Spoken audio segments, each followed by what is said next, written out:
Hey y'all, welcome to the Deeper Pulse. I am here with an episode that I dropped earlier this week on Patreon to subscribers to the podcast. And I wanted to share it here today because this is no time for me to go radio silent on the main feed. I'll be sharing only about half of the episode's content because some of what I share reveals community action plans that will do much more long-term good if they live behind a paywall. If you want to hear the full episode, you can gain access to it and some other recent releases at patreon.com/the deeper pulse.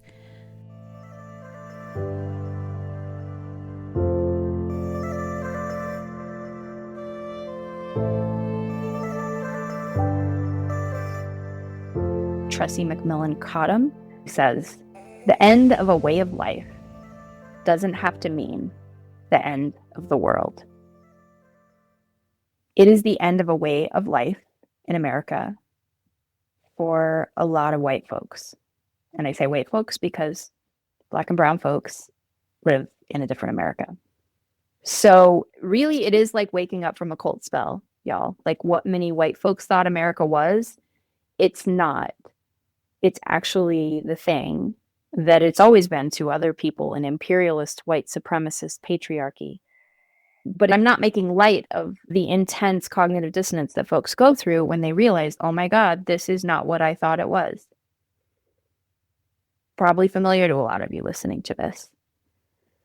If you're in that place, Tressie's words are helpful, just as they would have been when exiting any other high demand group or an abusive relationship or whatever. The end of a way of life doesn't have to mean the end of the world.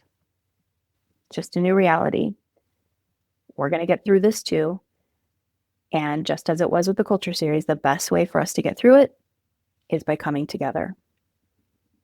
Those of us who have done the work of self-regulation and have had resources to access the privilege of things like therapy and mindfulness practices and all these things, if not for what, then this, right? But the aim is to remaining vertical despite being dysregulated. Like mindfulness isn't about getting to this state of still contemplation. It's about being able to function while living through shit times where we're being called to act in situations that are extremely unsettling. And there's just been so many things snowballing. And what's particularly kind of in our faces right now is the Trump administration's war on immigrants and people of color, and ICE and Customs and Border Patrol agents.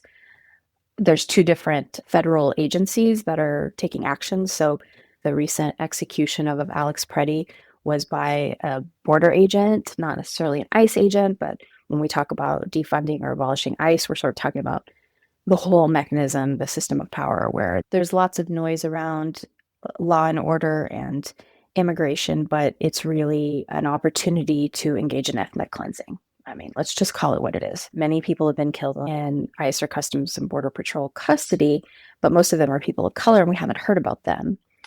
If you haven't watched the documentary, Critical Incident, Death at the Border, it's streaming on HBO Max. What we're witnessing right now is a very long-standing culture of unchecked brutality and power abuse in the Customs and Border Patrol Agency. Another buried story of note that's more recent is Keith Porter, who was killed by an off-duty ICE officer in LA. Apparently, if I understand it right, the officer lived in the same building as him. But I didn't even hear about this man's death until after Renee Good was murdered and now Alex Preddy. And so the stories that have been erased and hidden show this same pattern of brutality. The Nazi playbook was based on segregation in the United States, and Hitler was a big fan of those programs and took a lot of notes from us. So the system of oppression has always been, and now it's been made more visible. And anyone who stands in the way of that system is a threat to the system and is therefore expendable. And now white folks are standing in the way of that system. And here we are. The consequences are being laid bare. This is full-blown fascism. Don't believe your eyes. We decide what's true. It's very Orwellian. There's just so much that I could say that is being said already. And there's no reason for me to repeat the things that you can get from much better sources who are more informed, who have been doing this work for much, much, much, much longer than I have. So I'm not going to go into a monologue about the system of injustice in the United States. I just instead want to say the names of some of the people who we know are recent victims. Sweet little Liam Ramos, who you may have seen the picture of the little 5-year-old boy with his little bunny hat, who was detained, used as bait. And again, the narrative is that Liam had nowhere to go. Nobody wanted to take him, which is an outright lie. There were loved ones who were begging to take care of him while dad was detained, and they don't care. And so there's just so much right now. And I just want to share with you where my head is at and how I'm approaching all of this. My focus, the 3 words that are guiding my choices in 2026 are close to home.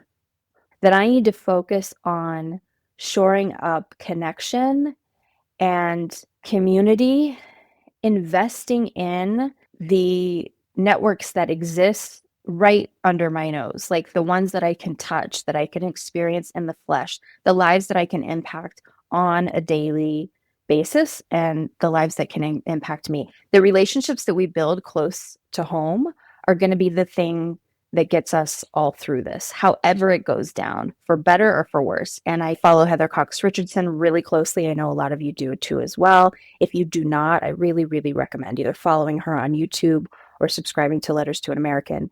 Her daily debriefings are absolutely invaluable. She's very grounded. She delivers historical context along with the day's news. So I follow her really closely and I really trust her perspective on this. And she's very clear, like, this idea that we've never been in this kind of polarized situation in the United States is false, that we have actually been very polarized in this country and we've gotten through it before. I mean, obviously, digital media changes the way it happens, but we have had this level of polarity, right, around the Civil War. And we can get through this. Will we get through it depends on what we do in response, because we haven't had this sort of fascist authoritarian takeover situation specifically happen in this way. So what we do matters a whole hell of a lot collectively, like how we show up to this moment. And it's going to get worse before it gets better. We know that. And so what are we going to need most when it gets worse? And we can look at Minnesota and we can see exactly what it looks like to create networks, to interface with one another in a way where we truly have each other's backs. Truly. And let Alex Preddy be an example of somebody who, yeah, I mean, he was standing there filming, but where he inserted himself was when the ICE agents began to assault a woman, and he stepped in to protect her. So there's a big movement in Minneapolis. They're not calling themselves protesters, they're calling themselves protectors. And Alex Preddy was protecting this woman from an assault, and he ended up becoming the victim himself. Now, that's the worst case scenario, right? That is always a risk that we face. But what's the alternative? To just let people be assaulted? That is not a reality that I can stomach. I feel personally, based on my values, a responsibility and a duty to show up for my community. And the only way I can show up for them is if I know them, is if I have relationships with them, is if they trust me. And we need to build those networks. And Minneapolis is doing it, and they are pushing back in a big way. But these close to home relationships are key. So that's one of the big pieces I wanted to emphasize today. And I'll talk a little bit more about what I'm doing here close to home, just to offer some options in terms of things to look at. I'll do that in a moment. But first, let me just plant the other seed. The second thing that I really want to mention today is reliance on the value-driven instinct that says abso-fucking-lutely, we have a duty to others. All of this is connected so much to the culture series and everything we did in terms of unpacking sort of the indoctrination, not just of wellness culture, but of all these cultures who are hyper individualistic, all about the individual journey, the solo journey, the project of self. And it's all about like the individual, this idea of keeping our eyes focused on what we can do for ourselves so that we don't dare turn and look at the systems that are failing us. So we either stay insular in our own little worlds, trying to tend to our needs, or we turn to tribalism and point fingers at each other. Again, it's all a distraction. And now, as fascism descends upon the United States of America, it's not just coming, it's here, it's happening, we're in it. We are learning quick like, or we better learn quick like, that we have to come together. And not only do we have to, but we need to teach ourselves to remember how to. Minneapolis, the reason why this is so important, the reason why Minneapolis is doing such a phenomenal job at organizing and responding to the situation that they're in is because of George Floyd and the aftermath of what happened with his murder in 2020. And obviously, there was a distrust in the police, and the community had to really come together and build these networks and these response teams and all this stuff. So they've been working on this for years. So the federal agents didn't just march into their city and they were able to just kind of pull this together and work in coordination at the drop of a hat. Like, people who have for decades been working on organizing have led the way and created these coalitions. And now, fortunately, we can do it quicker because we can follow the model of these organizations and replicate it in our states and communities. All of that to say, getting involved sooner rather than later is like the best idea possible. There are, I promise you, in your community somewhere, however hidden, however made invisible due to lack of funding they are, organizations that are already doing the work. So getting to know who are the organizers in my area. You can go to Indivisible and find local groups. You can go to 5051 and find local groups. You could go to the No Kings website and find local groups, but find the groups in your community who are already doing the work and go start building relationships. Find out what they're doing. Support them with your dollars, your time, your energy, and see if you can build some relationships so you can figure out what role you're going to play. That's one thing that I'm doing, is teaming up with these organizations and the local organizing initiative. That's key. The local piece is key because a lot of folks are going online and they're just finding mass protests that are happening nationwide, and they're not paying attention to the work that's happening on the ground in their community. So find and seek out those organizations. And I live in a really small town in a red state, and I can find ways to engage. So regardless of where you live, it's very likely that you can find ways to connect to similar types of actions if you feel so moved. One of the organizing groups that I'm involved in is the Rural Organizing Initiative. Julie and Lama, who are on the podcast, I've been working with them much more closely. And when they do intakes with folks who are interested in working with the organization, they ask questions like, do you want to do something once a month, once a week, twice a week, like you name it? What do you have to give? And we'll figure out a place for you. So you don't have to have a lot of time to get involved in this. But these small things that we do, they build upon themselves. So we need to build the coalitions and start investing before the crisis comes to our doorstep.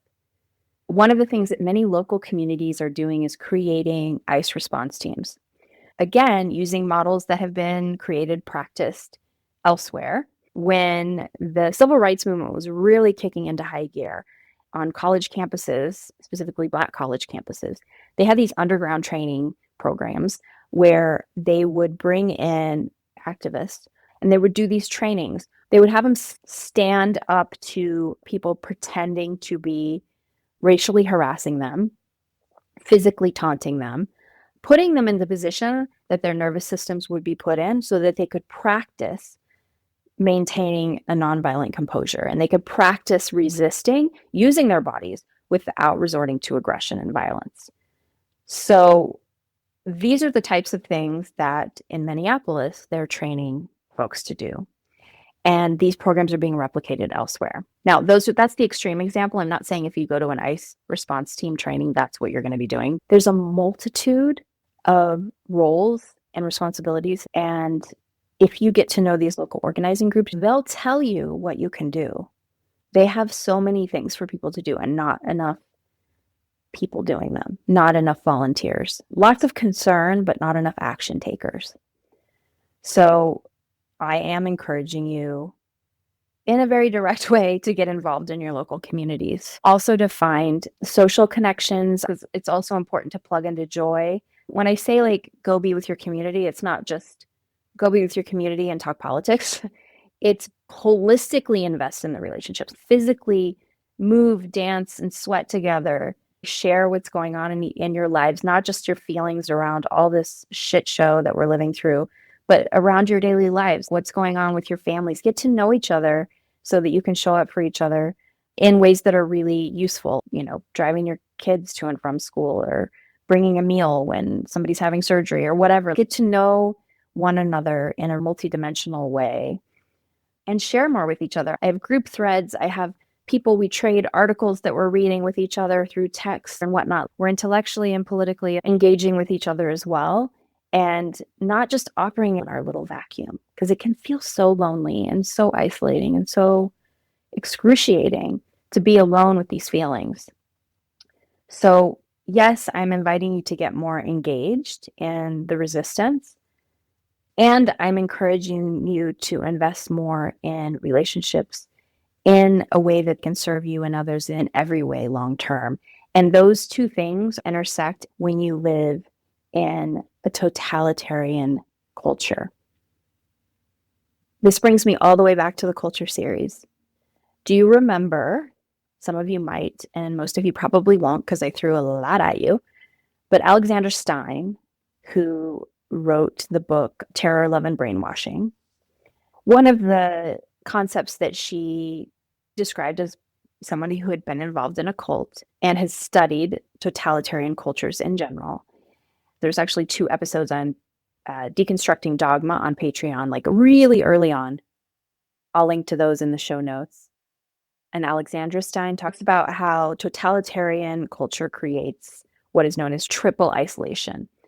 It's a sense of isolation from the outside world, so outside of our own insular bubble, our totalitarian bubble, isolation from each other within it, which is kind of what I'm talking about, where we all silo ourselves off and suffer in silence, and then isolation from ourselves internally. That sort of doubling of self, where you have like your cult self and then your internal self. So we could say like MAGA people are doing that, but I would argue that we also do that culturally in terms of we have our performative self, like who and how we're supposed to show up when we go to work, and we're not supposed to talk politics, and when we go hang out with our family, and we present ourselves in social media in a certain way, like the presentation of the self on the outside that makes everyone comfortable because we're humming along with the system and we're not calling out all the bullshit and we're not disrupting the status quo. Like that doubling is a similar thing. So I'm feeling distressed and distraught, and the toll that it's taking on my internal body is something that I can't talk about at work or at school or with this particular group, right? Defying those scripts and speaking about the things is part of breaking the totalitarian spell. Letting the inside self be shown on the outside, it's uncomfortable to show that part to others because why is she bringing this up here? But that's how we restore that connection between people who are within the totalitarian culture, is suddenly we start telling the truth and then they tell the truth. And this is what happened with the culture series, right? It was like dominoes just started falling like crazy because it was like, oh my God, I'm not the only one, right? We can do that here as well. Figure out that we're not the only one, build those connections, invest in those connections, and then ultimately show up to say, I defy this regime. I will not stand for it. And the ways we do that depend on our situation, circumstance, level of privilege, all those things. I think that it is important for us to each sit with, what are my values and am I walking in them actively? Not just behind closed doors whispering about it. Am I actively showing up to this, thing that has been a meme forever? What are your grandkids and great grandkids going to say that you did during this time? And I think it's a really important question, not to shame us because we're not doing enough, but to just really take a beat and think about that. What do I want to be left in my wake? What do I want my legacy to be when it comes to this time? Whether or not it's impactful enough or not, whether or not it works isn't really the point. That's a cop out. We might not win this fight. So the fuck what? We've got to do what we've got to do and we can stand together in our values. And it will be much, much, much, much easier, will be much, much, much safer if we do it in critical mass. And I am probably preaching to the choir here, but I need pep talks. I need to be reminded of the obvious things on the days when I just sort of feel like I want to collapse in despair. And so, if nothing else, this is a pep talk I'm giving to myself. Um, yeah, let's just do what we can and then maybe see if we can take it an inch further than that. Because if we want to grow in our capacity, we have to invest. Let's take that motivation we find around bettering our bodies and our minds and our spirits and see if we can better our communities, even if it means taking a hit in body, mind, and spirit. When I wait in bumper to bumper traffic to go to an organizing meeting to hear our Secretary of State speak about what's going on with the voter rolls and how he's being bullied by the DOJ to release the voter rolls and how he's standing up to Pam Bondi and why it's so important he get elected. And he needs us there in the room to help mobilize people to show up to make sure he can continue to protect us. I don't want to do any of that. I would much rather stay home and watch Netflix and eat ice cream out of the carton. And like, I don't feel like doing a lot of the shit that I'm doing. It's not convenient. It's not always fun. It's meaningful. And I can't draw a direct line to like, how is this benefiting me directly? It's not what about me do I feel like it? It's what about them? How are they feeling? It's turning away from the reflexive self absorption toward people who need us. And maybe I'm the only one who developed that as a habit. Reflexively evaluating what does this mean for me? And does this feel true or not? All of that can get in the way of the actual facts. This is the reality that we're facing. And can you respond to that reality rather than prioritizing your feelings about that reality? And as I know some of you are going to be like, well, we have to take care of our feelings. Of course we do. Of course we do. And also, and maybe you're a person who's constantly fixated on what everyone else's needs are. And like, I know there's some organizers that I've been working with lately that I'm like, y'all, you're working 16-hour days every day constantly, and you're not taking care of yourselves. You're giving everything you have to the cause. It is about balance, but I don't like that word balance because it implies that we're going to be in this place of like equanimity all the time, when in fact we need to swing sometimes to the place where we're uncomfortable, off center, imbalanced, because you can't really do true intervention and activist work unless you're willing to get uncomfortable. So it's not either or, it's both and. And as someone who's the privilege to really show up, I think it's okay if I'm a little more tired. I think it's okay if I focus a whole lot less on me and mine, and I really invest in giving to others and not in protecting my precious energy. That's where I'm at. You do you. And I'm not here to like make anyone feel bad about what they are or aren't doing. That's really what I'm pushing back against. I don't want to applaud anyone or shame anyone. I want us to focus on the people who need our focus, not on how we feel about how good or bad we're doing. Because that's just a distraction. That's just a way of centering in sort of a reflexive way rather than really just being like, what needs to happen here and doing the thing that needs to be done. So I'm going to focus on doing the thing that needs to be done close to home. In the spring, I'm teaching a course at the community college called Cult Dynamics in Everyday Life, where I'm really going to focus on what I've been learning in my leadership studies program and systems of power, how they developed, how cult dynamics operate invisibly in Western hegemonic power all the time in ways that we don't question, really kind of pick those apart and have a community experience unpacking all of that. And again, I'm doing it close to home. However, I'll share some of those takeaways here in Patreon, because why not?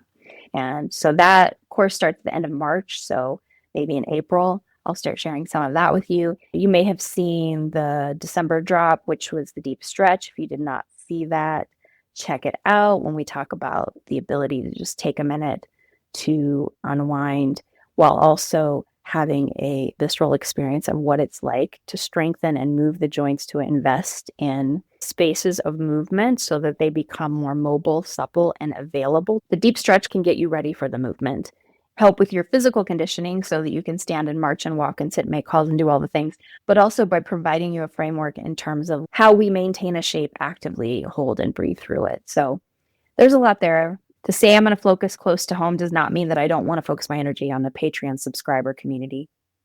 I'm here as much as you want me to be here. And also, I'm investing close to home, and I hope you will too. We're going to get through this. Might be the end of a way of life, but it's not the end of the world.